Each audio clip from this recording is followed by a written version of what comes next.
Morning world, it's about 8:30 in the morning UK time on Monday the 1st of May 2018. It's a void moon at the moment and it will continue to be so until about 20 past 4 this afternoon UK time, which is about 20 past 11 EST New York time, and it's a void moon in Scorpio. So it's not a brilliant time to be starting something brand new, initiating or beginning something, or for that matter, finishing or concluding something. It's a great day to do the filing, great day to just get on with things without making any major changes, of course. Having said that, I'm about to start a whole new set of videos now. So what I want to do is start the process, not finish it, but start it. And it's something that I actually began a bit yesterday with my full moon in Scorpio video, of looking at the upcoming movement of Uranus into Taurus. Two factors here, Uranus and Taurus.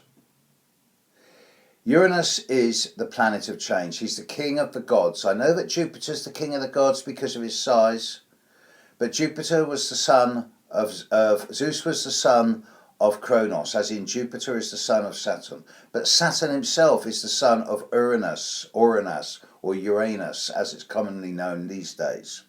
Uranus was one of the two original great gods in Greek mythology. There was Uranus, the sky god, and Gaia, the earth goddess. They mated, gave birth to the Titans, of whom Kronos stroke Saturn was the most human, and he gave birth to the Olympians, who eventually usurped him, with lots of castration and all that type of stuff going on, but that's Greek myths for you.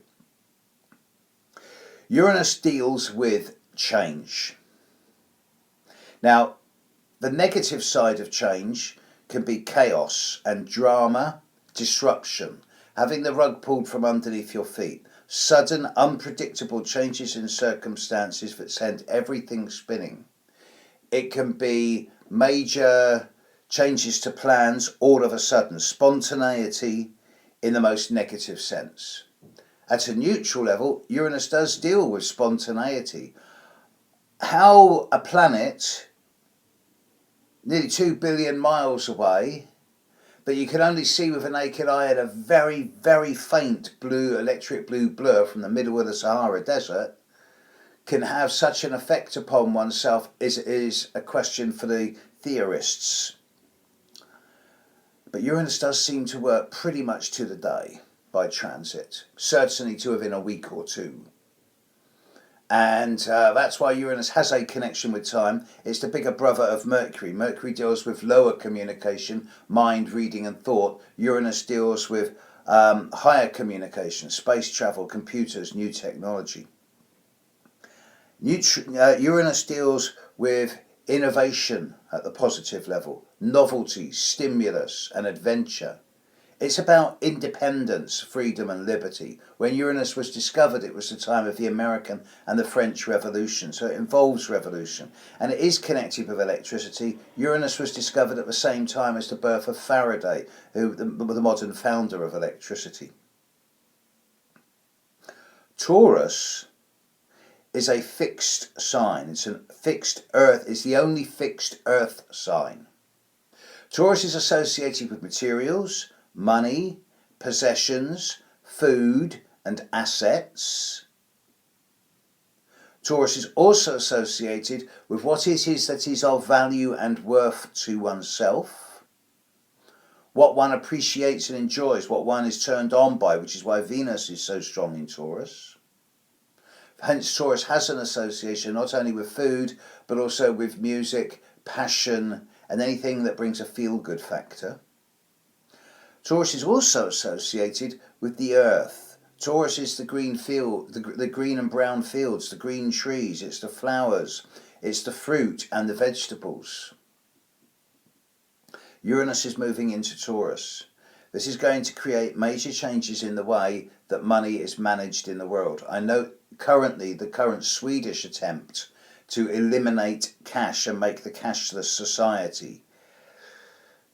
That scares me. That really scares me.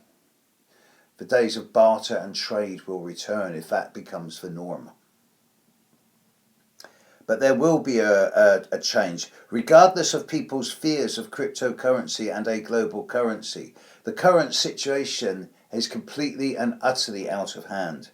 The bankers are despised equally as much as major politicians in the world because they're seen as greedy, avaricious, amoral people who do anything and everything for profit.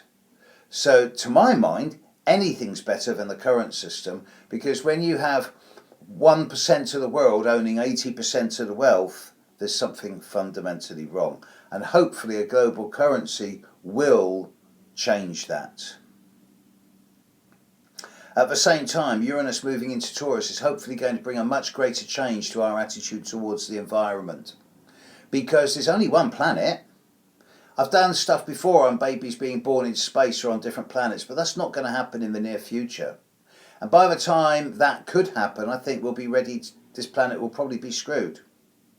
The way the environmental degradation of this planet is taking place at an accelerated rate, and the uncaring attitude of people towards it, especially in the name of just insane profit, is just ridiculous. Okay, so I'm a green environmentalist at heart, but I want a planet for my grandchildren to live on in a way that's clean and healthy. At the moment, the seas are getting polluted, the forests are getting trashed, the air is becoming poisonous. Again, all in the name of money. And I suspect that Uranus in Taurus is going to bring either the willingness to change this or events which will force us to change this, more likely the latter. Because Uranus, it doesn't deal with compromise, and Taurus is a fixed sign. Taurus can be determined, thorough, perseverant, strong and reliable, and it can also be downright stubborn. And with Uranus in Taurus, certain fixed attitudes towards wealth, possessiveness, environmental standards and the planet are going to change.